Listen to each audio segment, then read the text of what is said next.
In this video, we're going to be doing a power jack repair on a Dell B130 laptop. First thing I want to do here is check the power adapter cord, make sure the cord is okay. A lot of times cords come in and they could be frayed, they could be bent, the pins could be messed up. So I take the voltmeter here and I set it to 20 volts because typically a laptop power adapter is 18 volts. And you're going to see I take the black tip and I put it on the outside of the pin, and I take the red tip and I put it on the inside of the pin, and I'm bending the cord around here to make sure that it's making a connection. You can see it was 19 volts, and that's correct, so we know the cord is okay at this point. The outside of the tip of the power adapter is usually negative, which is black, and the inside is usually positive, which is red, so that's why I did it that way. Now I'm testing to see if I jiggle the cord around in here, does it actually make the laptop go on or give it power? I want to just determine if it really is the power jack that's bad or not. And I'm bending and bending and it's still giving it no power. Now I know the power adapter is good, so therefore it's telling me that the jack is bad in the laptop, or it could be another motherboard problem. So we're going to open it up and see what's going on in there.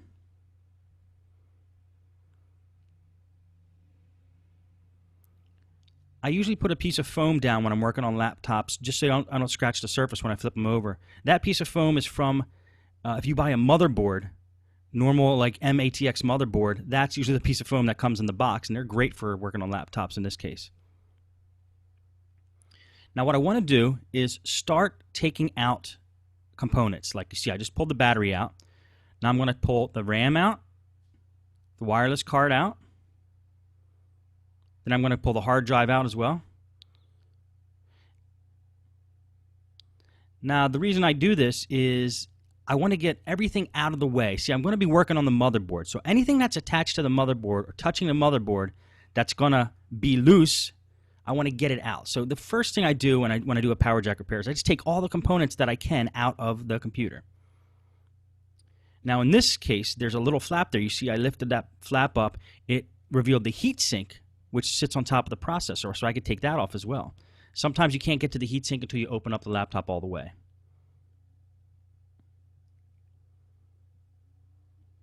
And you'll see the processor sitting there under it. I'm going to pull off the wireless card. And I'll tell you a little bit later why it's really important to get the wireless card out of there. And then one screw, pull out that one screw and the CD drive comes out. Laptops. The key to working on laptops is, in my opinion, to get the motherboard out, you want to get the screen and the keyboard off first. And the key to getting the screen and the keyboard off is to remove that flap, that tab, that piece of plastic that sits right above the keyboard you saw me trying to pry open. Sometimes it's screwed in from the bottom. So I don't know if it's screwed in from the bottom or not in this computer, but I'm going to be taking all the screws out anyway, so I might as well pull out all the screws that appear to be under that plastic piece, just in case there is a screw holding it in. Then I'm going to pry it open just with a screwdriver. You'll see a lot of Dells on the right hand side. There's a little tab there. You put a screwdriver in, it pulls it right up. Sometimes you got to get right under the hinge there. That's a good way to do it with a flathead screwdriver. And if the end is a little tricky to get off, I hit it again with the flathead screwdriver right under the hinge. Usually pops right off. Now don't force that. If you have to force it, there's probably screws holding it in. And then we got two screws holding the keyboard in here. Once those two screws are out, the keyboard should flop right up. Now what I'm doing is recharging my screwdriver magnetically. That's just a magnet that came out of a speaker or something, I believe. And when I lose a magnetic charge on my screwdriver, which I like to have to pull out screws, I just rub it up against that magnet and it recharges the screwdriver. Now the keyboard's going to flop up and over, and you have to pop that ribbon cable off, and there goes the keyboard. This is the LCD cable. After I get the keyboard out, I like to get the screen out of the way. A screen's a very delicate part of the computer, so let's get it out of the way so we don't mess it up when we're trying to get to the motherboard.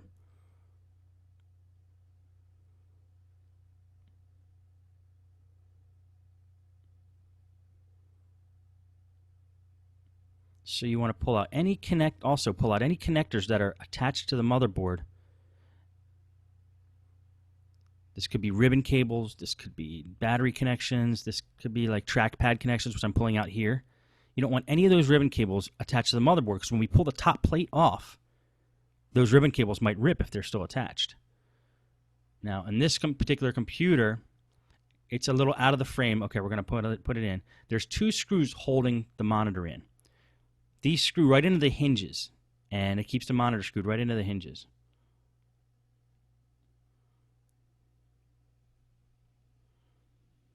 Now again, on this computer, you see I'm kind of recklessly throwing the screws into a pile. There's no particular way I'm taking them out because they're all labeled on this particular Dell. You can tell the size of the screws by the label next to the screw hole, which is great and if the computer offers that. A lot of Dells do, Toshiba does. And so now that the screen's off, we're just going to start unscrewing every screw that's holding the top plate on and the bottom plate on, because we want to get to that motherboard. If we could get to the power jack at this point straight on, I wouldn't have to do this step, but the power jack is hidden in between the two, the top and bottom cover, so we have to get them off to get to the power jack.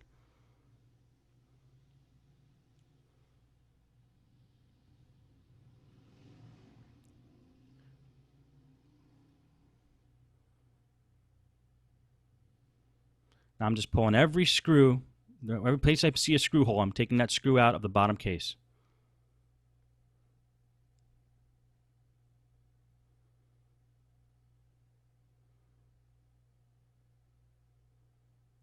Now I'm not touching any screws on the motherboard itself, just the screws that are screwed into the case. Just going to give it a check there and make sure I got them all, and then make sure I got the same ones done on the top. And if the case comes apart as easy as that, then you know you got them all. Now we're going to take a look at the power jack here and see what's going on. I'm putting that screwdriver in the power jack hole there to shake the pin around. Now the pin inside the power jack may be loosely attached to the motherboard, and that's why you're not getting a connection. Now mind you, that cord, the power adapter cord's not plugged in right now to the outlet, to the wall, so doesn't have power. And you'll see that that center pin, the one that's actually pointing in a different direction, is loose from the motherboard. It's not actually making connection on the motherboard there. So we're going to have to resolder that point to the motherboard. And when we jiggle the power adapter, you'll be able to see that pin inside move up and down and not really be soldered strongly to the motherboard. And that's what we're going to be fixing here. So to get to that point, we got to take the motherboard out of the machine, because we need to get to the top part of the jack and we got to get to the bottom part of the jack. So we can only get to the bottom from here. So we're going to take the motherboard out of the bottom case. Now I'm unscrewing screws from the motherboard. Usually on a motherboard, if you see that white arrow I'm pointing at there, a white arrow will point to the screws that you need to take out to get the motherboard out. There's several other screws in that motherboard that I'm not taking out. Usually, it will guide you. Only the ones with the white arrows, only the screws that are next to the white arrows are the ones you should have to take out to get the whole motherboard out.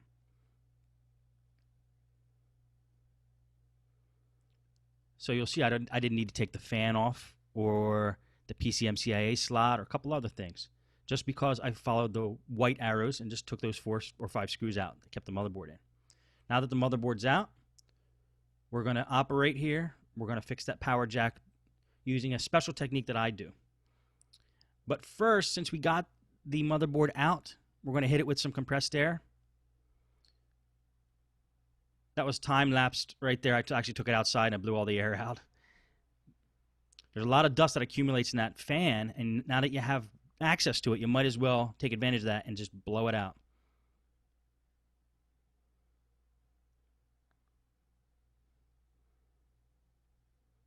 Okay, so I'm taking a look here, just inspecting the best way to go about attacking this problem.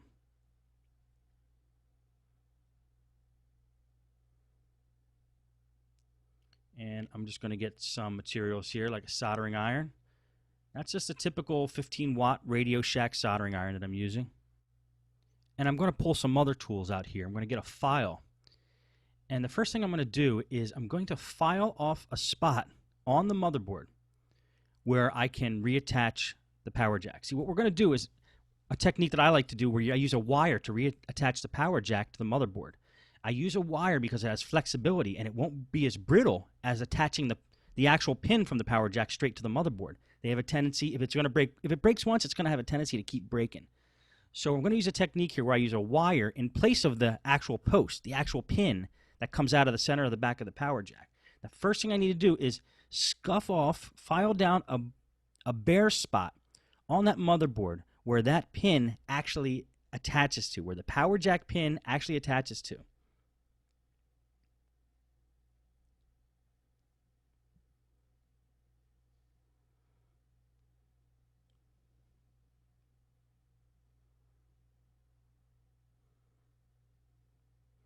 Okay, now that that's filed down, I'm also going to attach a pin right to the back of the power jack. And then I'm going to wrap that wire from the pin down to the other underside of the motherboard and solder it at both ends. Now I'm filing this down. The reason I file it is so the solder will stick. I want to make a good solder connection because I don't want this ever to break again.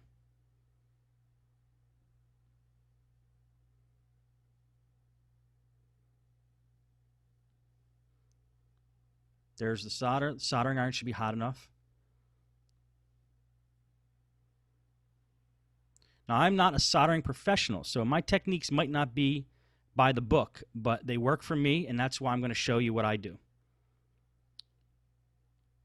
First, I'm going to cut a piece of wire the right length to wrap from the top of the power jack around the underside of the motherboard, and which will attach to the spot that we filed out on the underside of the motherboard.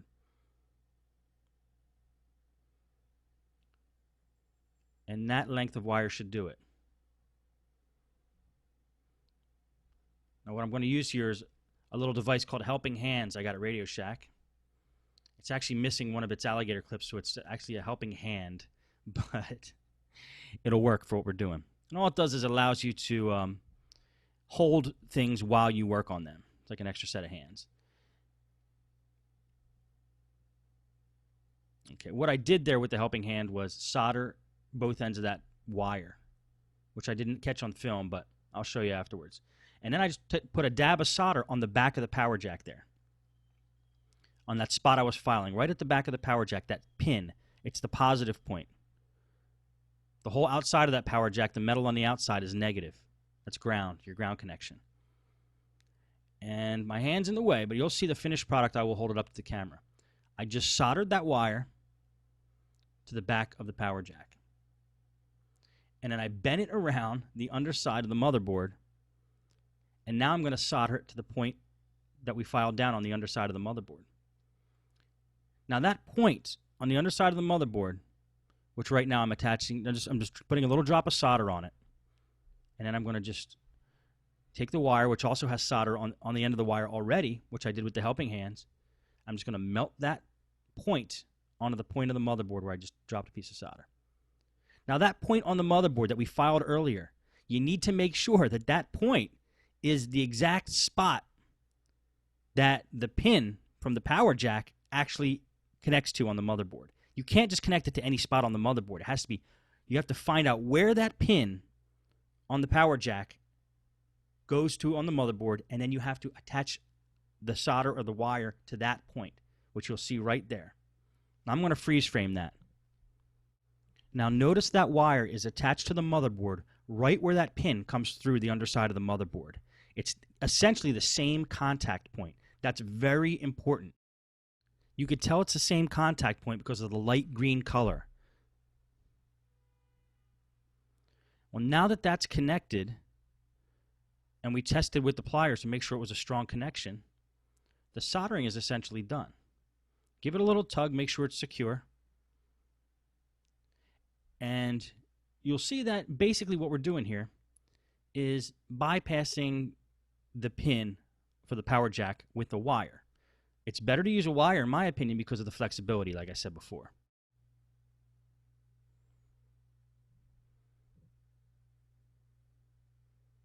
Now what we're going to do is clear off the desk a little bit and start to put everything back together. Put the soldering iron away, put the helping hands, wires away, files away. Now that you have the motherboard out, hit it with some compressed air. Now's your chance to make sure the motherboard is clean. It's fully exposed. You might as well take that opportunity and clean it up a little bit.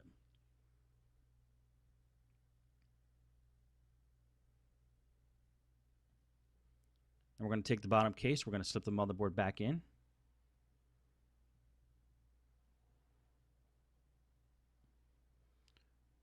Take out my trusty paintbrush here and just paint the dust off of the... It's just a bare paintbrush, never been touched by paint. And we're going to just take the dust off of the bottom case with the paintbrush.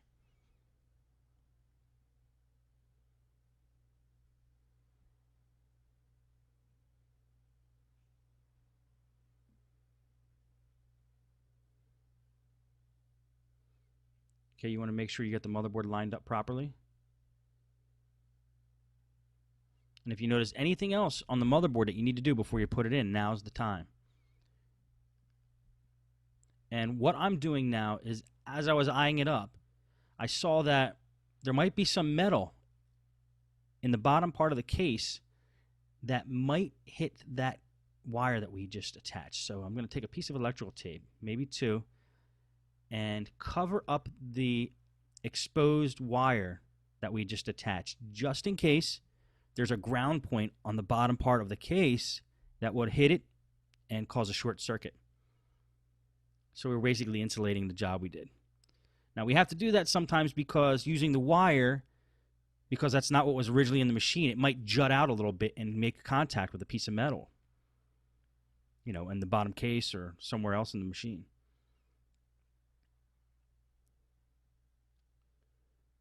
Make sure you get it in exactly right. It should fit in exactly right. There shouldn't be any points that are forced upwards or bent. It should fit in perfectly.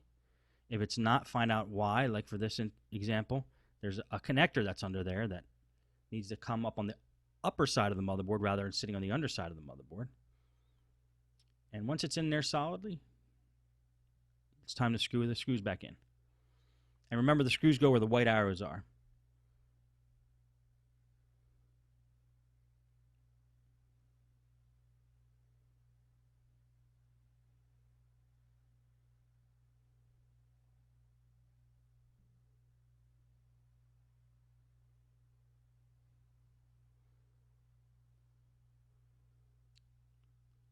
Okay, we're going to make sure all the screws are in.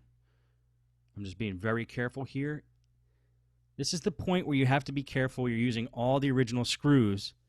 So when you get the whole thing back together, you're not left with some stray screws, which has happened to me often in the beginning. Now I'm going to take more electrical tape and do the same thing to the underside of the motherboard as I did with the top part we did. Just cover up that contact point that we created. Just because with the wire there, it might be jutting out or popping out a little bit higher than was originally there with the original solder connection. So we just want to be extra careful. Because as you can see, the whole top of this upper case is metal. And if that positive red wire that we just attached, which is the positive in the circuit, touches that metal, which is ground, which is negative, we're going to create a short circuit. So you really don't want that to happen. So just if you feel the least bit apprehensive about it, cover up your work with electrical tape. You'll be okay. Okay, we just want to make sure this lines up exactly, and it should snap right in.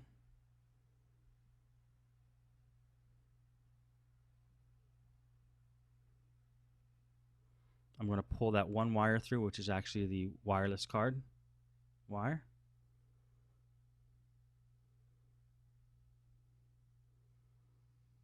Just make sure that's in the right spot. Pull it up and through. There it is.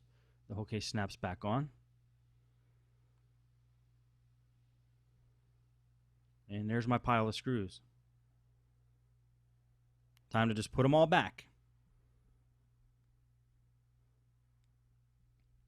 And what I'm actually going to do is speed up the recording here, because you saw how I took it apart.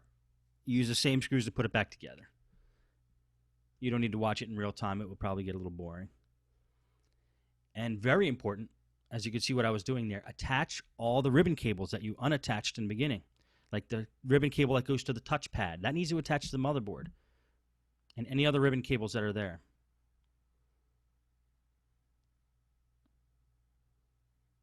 It would be really nice if I could work this fast in real time, wouldn't it?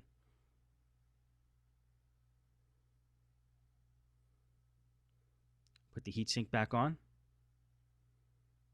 Now I screw the heatsink in a cross pattern, like you're putting on a tire. You don't want to put too much pressure on one side of the heatsink and hurt your processor. So put it on a couple turns here, a couple turns there, just like you're putting on a tire. That's how I put heat sinks back on the processors. Put your wireless card in, put the hard drive in, put the RAM back in, put the covers back on, and we're almost done here.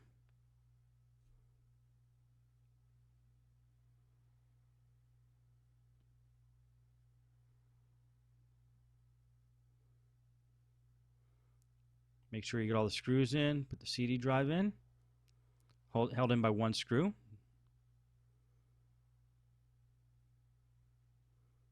Get the screen back on. Attach the LCD cable, attach the wireless card cable, which is basically an antenna that usually, the screen usually has an LCD cable and the wireless card cable coming through it. And that wireless card cable goes to the top of the screen to provide an antenna. Attach all the ribbon cables. Now these screws I'm screwing in now are actually holding in the hinges of the screen.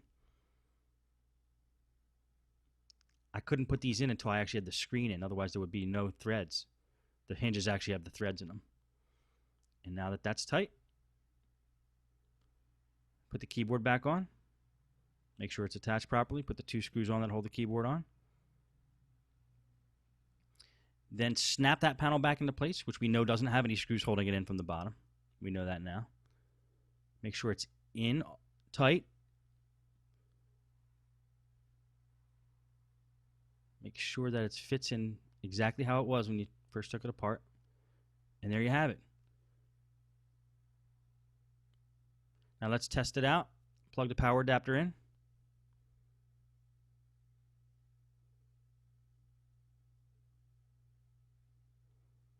Before we do that, it's actually a good idea to test if there's a short circuit in your work before you plug the power adapter in, because you don't want to mess anything up.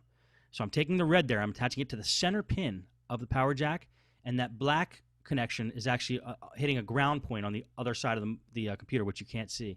And if I hear a beep on my power meter, that will indicate a short circuit, and then I know I did something wrong. I have to take the whole thing apart. It would have been smart to test this before I put the whole thing back together, but I'm getting cocky now in my work, so sometimes I put it all together knowing that it's just going to work. Plug the power adapter in, and we're going to take a look down at the bottom left-hand corner of the screen there. You're going to see that the light comes on. It powers on. This is with no battery, so we know that it's working.